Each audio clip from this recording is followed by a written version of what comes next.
Quand on pense au luxe, il y a certaines marques qui nous viennent en tête, mais il y en a toujours une qui revient toujours, Chanel. Bienvenue dans Inside Brand Strategy, la chaîne où on décortique les stratégies de communication des marques et des célébrités et où on raconte leurs histoires et leurs anecdotes. Ce qui est fou, c'est que même une personne qui n'achètera jamais un sac Chanel rêve de cette marque. Alors aujourd'hui, on peut se poser une question: comment Chanel est devenue l'une des marques les plus iconiques au monde? Je pense que ce qui est intéressant avec Chanel, c'est que cette marque existe depuis plus de 100 ans. Et pourtant, même aujourd'hui, elle continue de faire rêver chez les nouvelles générations. Quand on voit le nombre de marques qui voient le jour et qui disparaissent après quelques années, alors que Chanel, ça fait plus d'un siècle qu'elle est là, je trouve ça quand même assez incroyable. Pas vous? Et Chanel a compris quelque chose que beaucoup de marques ne comprennent toujours pas, c'est que les gens n'achètent pas un produit, mais ils achètent ce qu'il représente. Je vais vous dire un truc. Quand quelqu'un achète un sac Chanel, il n'achète pas seulement un sac. Parce que, soyons honnêtes, un sac où tu peux mettre tes clés, ton portefeuille et tes affaires, un sac à 25 € peut très bien le faire aussi. Mais ce que les gens achètent réellement, c'est ce que le sac leur fait ressentir. Qu'ils achètent une image, un symbole, une émotion. Et ça, en marketing, c'est très fort. Parce que Chanel, au lieu de communiquer sur ses produits, elle communique sur son univers. Un univers élégant, raffiné, intemporel et exclusif. Quand tu vois une publicité Chanel, on ne te parle jamais vraiment du produit. On te vend une ambiance, une sensation et un rêve. Et c'est justement ce qui rend la marque aussi forte.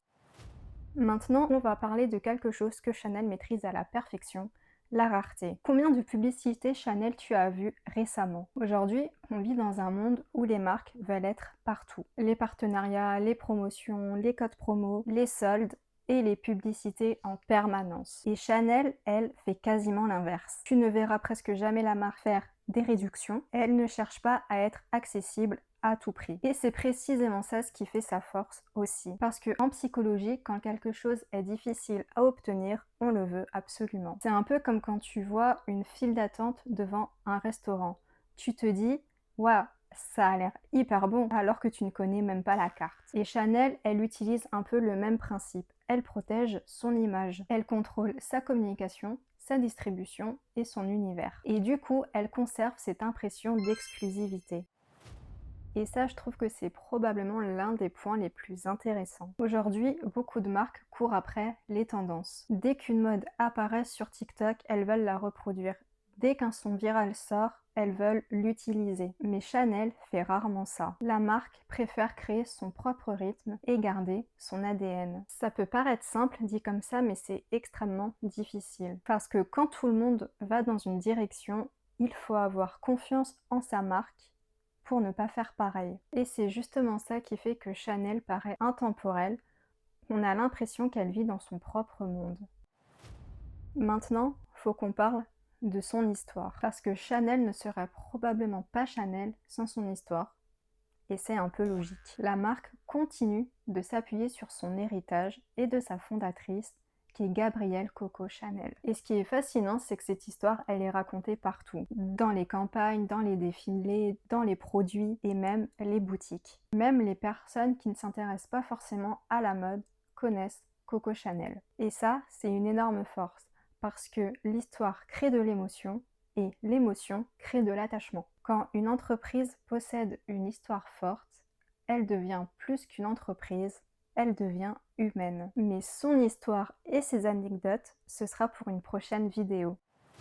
Je pense qu'on sous-estime souvent cet aspect. Quand quelqu'un porte Chanel, tu ne portes pas seulement son logo, tu montres ton appartenance à un certain univers. Et ça, tous les grandes marques l'ont compris. Les humains aiment appartenir à des groupes. On aime partager des codes, des références, des symboles, et Chanel est devenu l'un de ces symboles. À mon avis, je pense que la réponse est assez simple. Chanel ne cherche pas à vendre un produit, elle cherche à faire rêver. Et ça fait une énorme différence. La plupart des marques essaient de convaincre, et Chanel essaient de séduire. La plupart des marques expliquent pourquoi leurs produits sont meilleurs et Chanel crée un univers dans lequel les gens ont envie d'entrer. Et c'est probablement pour ça qu'après plus d'un siècle, la marque est toujours aussi forte.